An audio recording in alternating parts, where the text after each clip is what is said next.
Hello guys, मैं हूँ प्रीति और आप देख रहे हैं अपना YouTube channel IQ students point. And last video में मैंने आपको history of India from earliest time up to 300 CE का सिलेबस बताया था, जिसमें मैंने आपको कम्प्लीटली यूनिट वाइज सब कुछ एक एक करके समझा दिया था कि किस चैप्टर में क्या क्या आपको पढ़ने को मिलेगा। ठीक है, इसके अलावा मैंने अदर सब्जेक्ट के भी सिलेबस आपको ऑलरेडी बता दिए हैं, जैसे कि EVS हो गया आपका, जो AEC का आपका एक ही सब्जेक्ट है, उसका कंप्लीट सिलेबस मैं आपको ऑलरेडी बता चुकी हूँ। उसकी क्लासेस भी आपको हमारे चैनल पे मिल जाएंगी, ऑलरेडी अवेलेबल है क्लासेस, तो वहाँ से आप लोग अपनी स्टडी स्टार्ट कर सकते हैं। टेलीग्राम जो आपका डिस्कशन ग्रुप है, उसका लिंक मैं आपको नीचे डिस्क्रिप्शन बॉक्स में प्रोवाइड कर दे रही हूँ, तो वहाँ से जो है आप टेलीग्राम का डिस्कशन ग्रुप भी ज्वाइन कर लीजिएगा। ठीक है, तो चलो टाइम वेस्ट ना करते हुए हम हमारे आज के टॉपिक पे आते हैं। मतलब आज हम डिस्कस करेंगे BA प्रोग्राम DSC का जो सब्जेक्ट है एंशिएंट सोसाइटी, इसके बारे में कि इसमें टोटल कितने यूनिट्स हैं आपके, किस यूनिट में आपको क्या क्या पढ़ने को मिलेगा। ठीक है, तो देखो सबसे पहले तो मैं आपको ये बता दूं कि इसमें टोटल कितने यूनिट्स आपको पढ़ने के लिए मिलेंगे। तो बेसिकली इसमें टोटल 4 यूनिट्स हैं जो कि आप पढ़ोगे। ठीक है, कोई दिक्कत नहीं है, इजिली कवर हो जाएगा, प्रेशर लेने की जरूरत नहीं है। राइट, तो देखो सबसे पहले यूनिट में आपको क्या पढ़ाया जाएगा। तो पहले यूनिट में आपको सिविलाइजेशन क्या होता है इसके बारे में बताएंगे। उसके बाद आपको इसी वाले चैप्टर में पढ़ने को मिलेगा। देखो सबसे पहले यूनिट 1 में मैं आपको तो ये बता दूं कि कितने चैप्टर्स रहेंगे आपके टोटल। तो बेसिकली इसमें आपको टोटल 4 चैप्टर पढ़ने को मिलेंगे। पहले चैप्टर में आप सिविलाइजेशन के बारे में पढ़ोगे, जैसे कि मैंने बताया कि सिविलाइजेशन क्या होता है ना, इसके कितने मतलब स्टेप्स हैं, इन सभी चीज़ों के बारे में आपको यूनिट 1 के चैप्टर 1 में पढ़ने को मिलेगा।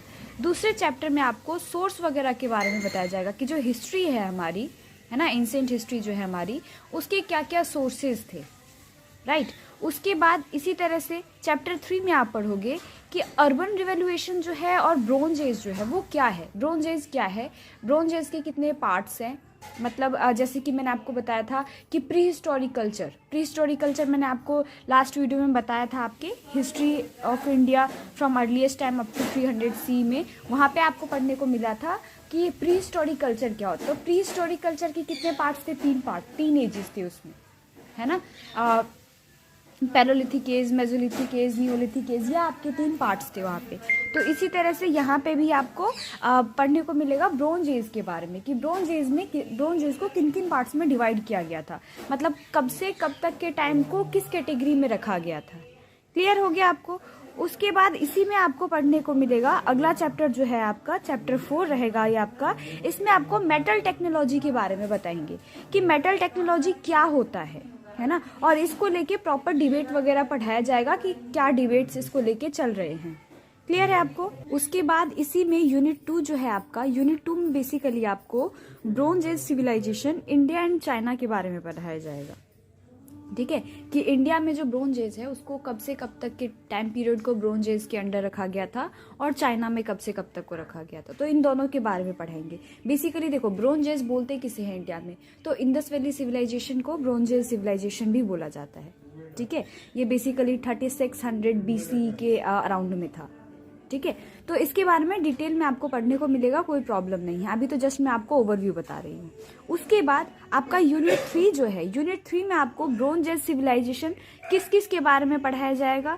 तो मेसोपोटामिया जो है आपका, है ना, उसके बाद इसी में आपका इजिप्ट है। देखो यहाँ पे पढ़ पा रहे होगे आप, अभी यहाँ पे सारे ना नाम लिखे हुए हैं, मेसोपोटामिया हो गया, इजिप्ट हो गया आपका, है ना, उसके बाद आपका ओल्ड किंगडम हो गया, है ना, इजिप्ट मतलब ओल्ड किंगडम भी बोला जाता है उसको। तो इन्हीं सब चीज़ों के बारे में आपको बताएंगे कि इकोलॉजिकल कंटेक्स्ट क्या क्या था वहाँ पे, है ना, उस टाइम पे वहाँ पे सोशल पैटर्न कैसा था, इकोनॉमी कैसी थी, इन सभी चीज़ों के बारे में आपको इसमें पढ़ने को मिलेगा, कल्चर वगैरह से रिलेटेड। जैसे कि आप देख पा रहे होगे यहाँ पे सारी चीज़ें आपको दी हुई है। ठीक है, तो यही पढ़ने को मिलेगा आपको इसमें।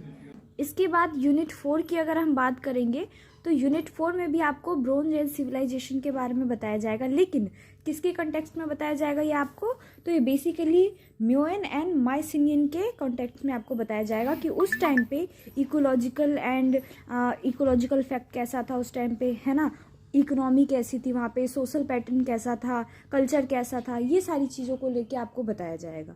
ठीक है, तो क्लियर है आपको कि इन चारों यूनिट में आपको क्या क्या पढ़ना है। अब आगे अगर मैं बात करूं इसमें, तो प्रैक्टिकल यहाँ पे नील है, प्रैक्टिकल कंपोनेंट, ठीक है। असेंशियल रीडिंग जो है आपकी रिकमेंड जो किया जा रहा है, तो वो मैं स्क्रॉल कर दे रही हूँ यूनिट वाइज। आप चाहो तो इसका स्क्रीनशॉट लेके रख सकते हो, ठीक है। मैं यूनिट वाइज आपको यहाँ से स्क्रॉल कर दे रही हूँ, ठीक है। यूनिट 1 का हो गया, यूनिट 2 हो गया। आपको इसमें बताया गया है, यहाँ पे आप जैसे पढ़ोगे ना ये चीज़, तो इसमें थोड़ा बहुत आपके टॉपिक से रिलेटेड आपको चीज़ें बताई गई है, गाइड की गई है, ठीक है।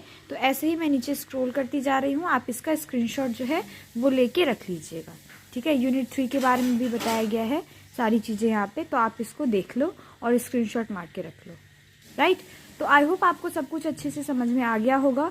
स्टिल अगर आप लोगों को कोई डाउट हो, कोई क्वेरी हो, कुछ पूछना हो आपको आपके इस सिलेबस से रिलेटेड, आप नीचे कमेंट बॉक्स में या फिर टेलीग्राम पे मेरे से पूछ सकते हो। क्लासेस जो है आपकी वो जल्दी ही स्टार्ट करवा दी जाएगी हमारे चैनल पे। चैनल को सब्सक्राइब कर लेना, ताकि टाइम टू टाइम जो क्लासेस अपलोड होंगी निक्की मैम के थ्रू, वो आप लोग जो है ज्वाइन कर पाओ, राइट।